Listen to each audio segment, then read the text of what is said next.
रेवड़ी ये शब्द आजकल काफ़ी पॉपुलर है और काफ़ी चर्चा में है। ये आजकल आप न्यूज़ में नेताओं के मुंह से काफ़ी सुनने को मिल रहा होगा। ये रेवड़ी नहीं है। ये रेवड़ी वो है जो पॉलिटिकल पार्टी बहुत ही बारीक तरीके से लोगों तक पहुंचा रही है। क्या ये रेवड़ी कल्चर जो इंडिया में डेवलप हो रहा है, जिसे फ्रीबीज भी कहते हैं, क्या वो जो डेवलप हो रहा है वो अच्छा है या हमारे आने वाले भविष्य के लिए अच्छा नहीं है? कौन सी रेवड़ीज आपके लिए अच्छी हैं और कौन सी रेवड़ी आपके लिए अच्छी नहीं है? नमस्कार, मेरा नाम प्रशांत राणा है और मैं आपका स्वागत करता हूँ स्टार्ट विद मोटिव चैनल।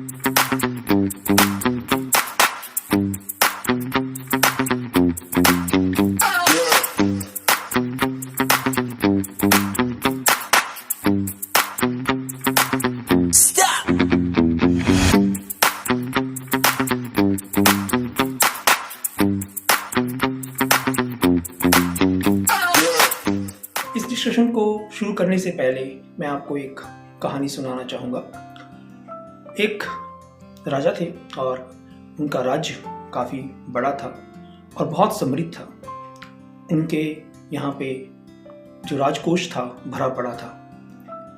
देश में कृषि, व्यापार, सभी अन्य रिसोर्स जहाँ से उनको कर मिलता था, टैक्सेस मिलते थे, वो बहुत अच्छे से ग्रो कर रहे थे। एक बार उन्होंने सोचा कि मैं अपने राज्य में जाकर लोगों तक पहुंचूं और देखूं कि क्या लोग कर रहे हैं और उनके लिए और क्या मैं कर सकता हूं। राजा अपने साथ अपनी मंत्री को लेके राज्य की सैर में निकले। उन्होंने देखा कि कुछ लोग बहुत समृद्ध हैं, कुछ लोग समृद्धि की ओर जा रहे हैं और कुछ लोग अभी पिछड़े हुए हैं। तो जब वो वापिस आए तो उन्होंने सोचा कि ठीक है, ओके, हम लोग कुछ इन लोगों के लिए करें जो अभी समृद्ध नहीं है और जो अभी गरीबी की रेखा के आसपास है। उन्होंने हर महीने 100 मुद्राएं, सोने की मुद्राएं देने की घोषणा की और देश में, राज्यों में बहुत बड़े लेवल पे लोगों ने उसका स्वागत किया और राजा की जय जयकार हुई। चलते चलते 10-15 साल हो गए। 15 साल के बाद राजा ने देखा कि उनके राजकोष में मुद्राएं कम हो रही हैं। जो उनको कर मिलता था वो धीरे धीरे कम होता चला जा रहा है। राजा ने मंत्री को बुलाया और पूछा इसका कारण क्या है। मंत्री ने बताया कि राज्य में लोग अब उतने ज़्यादा मेहनत नहीं कर रहे, व्यापार में उतना ज़्यादा इंटरेस्ट शो नहीं कर रहे, खेती बाड़ी में ज़्यादा इंटरेस्ट शो नहीं कर रहे, राज्य में लेबर की बड़ी प्रॉब्लम है, तो अभी इतनी प्रोडक्शन नहीं चल रही। राजा ने पूछा मंत्री से कि इसका कारण क्या है। उन्होंने बताया कि ये जो आपने 100 मुद्राएं देते हैं वो एक इसका बड़ा कारण है। राजा ने उसी टाइम उस 100 मुद्रा का जो नीति थी, जो एक लोगों तक दे रहे थे, वो बंद कर दिया। जैसे उन्होंने बंद किया, राज्य में विद्रोह हो गया। लोगों ने उनके अगेंस्ट आके खड़े हो गए और राजा को गद्दी से उतार दिया। तब भी बात नहीं बनी तो राजा को उन्हीं लोगों ने, जो लोग उस राज्य के, क्योंकि वो डिपेंड हो गए थे, वो राज्य के राजकोष पे डिपेंड हो गए थे, उनका खाना पीना रहना सहना उन्हीं 100 मुद्राओं में हो रहा था, उस राजा को मार दिया। अब इस स्टोरी से, इस कहानी से आपको क्या शिक्षा मिलती है? मोरल ऑफ द स्टोरी क्या है कि जब आप इस टाइप की जो ये रेवड़ीज हैं, फ्रीबीज हैं, इस टाइप की स्कीम्स के ऊपर देश को चलाते हो या राज्य को चलाते हो, तो वो एक टाइम पीरियड के बाद वो लोग, वो सारी जनता, वो आप पे डिपेंडेंट होती चली जाती है। वो सरकार पे डिपेंडेंट होती जा रही है जिस तरह वो राजा पे डिपेंडेंट थे। वो लोग धीरे धीरे काम करना या धीरे धीरे अपने इनकम के रिसोर्सेज को कम करते चले जाते हैं, क्योंकि जितना उनको चाहिए वो गवर्नमेंट की तरफ से ऑलमोस्ट उतना मिल रहा होता है और उससे इकोनॉमी की ग्रोथ या राज्य की ग्रोथ या व्यवसाय में या किसी भी टाइप में कोई ह्यूमन ग्रोथ भी या सोसाइटी की ग्रोथ भी नहीं होती। अब ये रेवड़ी कल्चर इंडिया में आया कहाँ से, आया कब? 1960 में के कामराज, जो मद्रास के चीफ मिनिस्टर थे, उन्होंने इस रेवड़ी कल्चर की शुरुआत की। उन्होंने फ्री एजुकेशन और मिड डे मील से ये स्कीम्स शुरू की और काफ़ी लोगों ने इसको सराहा। उसके बाद ये साउथ में ये पनपा। साउथ में जैसे बहुत से जो पॉलिटिकल पार्टीज थी, उन लोगों ने भी इस चीज़ को खूब भुनाया। Free fridge, refrigerators, scooters, even एक पॉलिटिकल पार्टी ने तो लड़की की शादी में सोना तक देने की बात कह दी थी। अब इसमें डीएमके, एआईएडीएमके, इन पार्टीज ने काफी हद तक इस चीज को यूज किया लोगों के वोट पाने के लिए। जयललिता ने एक अम्मा कैंटीन करके, जहाँ पे उन्होंने कैंटीन शुरू की, जहाँ पे उन्होंने फ्री फूड देने की स्कीम्स को ऑन किया, लेकिन वो पार्शियली उनको बंद करना पड़ी, बिकॉज उसके बाद उन्होंने देखा कि उनके बजट पे वो चीज़ें इम्पैक्ट कर रही है, तो उन्होंने उसको पार्शियली स्कीम को बंद किया। उसी तरह वो नॉर्थ इंडिया में ये चीज़ आई, और सबसे ज़्यादा बड़ा बेनिफिट जो मिला वो आम पार्टी को मिला। आम पार्टी ने जब वो सत्ता में आई तो उन लोगों ने 200 यूनिट इलेक्ट्रिसिटी, पानी फ्री, ट्रांसपोर्ट फ्री, इस टाइप की चीज़ें लोगों तक दी, जो दिल्ली में लोगों ने बहुत ज़्यादा उसको एक्सेप्ट किया और उनको दूसरी बार भी सत्ता में आने का मौका मिला। इसी प्रकार एमपी में भी लाडली योजना शुरू हुई, हिमाचल में भी ऐसी योजनाएं शुरू हुई, और भी स्टेट्स में ऐसी योजनाएं शुरू हुई, जो बेसिकली आपके इकोनॉमिक को ग्रोथ करने में उनका कोई योगदान नहीं है, वो बस आपके राज्य के जो बजट है उस पे प्रेशर डालने वाली योजनाएं हैं। अगर हम एक एनालिसिस करें, एक बजट के हिसाब से देखें, हाँ उसके रीज़न कई अच्छे रीज़न या उसके बारे में अच्छा पॉलिटिकल पार्टीज बोल सकती हैं, बहुत कुछ बोल सकती हैं, लेकिन वो एक्चुअली में आपके इकोनॉमी को डेवलप करने में उनका कोई योगदान नहीं है। आज की समय में दिल्ली में जो चुनाव आने वाला है वो बहुत बड़े चर्चा में है। उसका कारण ये है कि दिल्ली में आम पार्टी ने बहुत सी नई स्कीम्स भी लेके आए, जैसे कि एजुकेशन पे भी उन्होंने काफ़ी पैसा दिया, उसके ऊपर उन्होंने हेल्थ केयर पे भी उन्होंने काफ़ी स्कीम्स लॉन्च की, ऑटो वालों को भी उन्होंने 10 लाख रुपए तक का इंश्योरेंस और 2 लाख रुपीज़ तक उनकी बेटियों की शादी में वो लोग फंड करेंगे। अब उसको देखते हुए बीजेपी ने भी अपने आप को लॉन्च किया इन फ्री बीज के साथ, रेमेडीज के साथ। हाँ, मोदी जी ने कई बार अपने भाषण में कहा है कि इस प्रकार की फ्री वीज और इस प्रकार के जो रेमेडीज बांटी जा रही हैं वो इकोनॉमी के लिए अच्छी नहीं है और लोगों को उसके बारे में सोचना चाहिए। लेकिन दिल्ली में उन्होंने इस चीज़ को एक्सेप्ट करना पड़ा उनको और लॉन्च किया उन्होंने, जैसे 25,000 रुपीज़ वुमेंस पे और भी इंश्योरेंस पार्ट पे भी उन्होंने दिया, 500 रुपीज़ सिलेंडर पे बोला, एक सिलेंडर उन्होंने फ्री बोला। इसी प्रकार कांग्रेस ने भी इसी चीज़ को अडॉप्ट किया। लेकिन जहाँ तक उनका कहना है, जो बीजेपी के लोग हैं उनका कहना है कि वो उनकी मजबूरी है, क्योंकि जिस स्टेट में ऑलरेडी इस लेवल तक की रेवड़ियाँ बांट चुके हैं और लोगों ने उसको एक्सेप्ट किया है, तो उनसे फाइट करने का तरीका कोई और है ही नहीं। और यही कल्चर पूरे देश में जब फैलेगा तो दूसरी पार्टी के पास कोई ऑप्शन बचेगा ही नहीं। अगर मान लीजिए आज आम पार्टी इस चीज़ को दिल्ली में दे रही है, तो कल को कोई और पार्टी आएगी तो उसको देना ही पड़ेगा। पंजाब में दे रही है तो उनको पंजाब में देना ही पड़ेगा, हिमाचल में दे रही है तो हिमाचल में उनको देना ही पड़ेगा, क्योंकि वो कम्पीट ही नहीं कर पाएंगे उनके साथ अगर वो फ्री लॉज, फ्री रेवड़ीज जो है ये इस टाइप की स्कीम्स लोगों तक नहीं पहुंचाएंगी।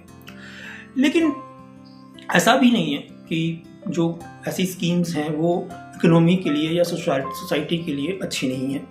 आरबीआई ने भी इस चीज़ को बोला कि जो स्कीम्स जो इकोनॉमी की ग्रोथ में, जो स्कीम जो आम आदमी की ग्रोथ में, सोशल ग्रोथ में अगर वो इम्पैक्ट करती हैं तो वो फ्री वीज को आप पॉजिटिव फ्री वीज बोल सकते हो।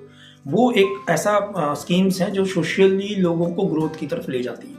जैसे सेंट्रल गवर्नमेंट ने मोदी जी ने कुछ स्कीम्स लॉन्च की, जैसे पीएम गरीब कल्याण अन्न योजना, जो लोगों तक कोरोना के टाइम में लॉन्च किया गया था और लोगों तक 80 करोड़ लोगों तक वो अन्न पहुंचा रहे हैं।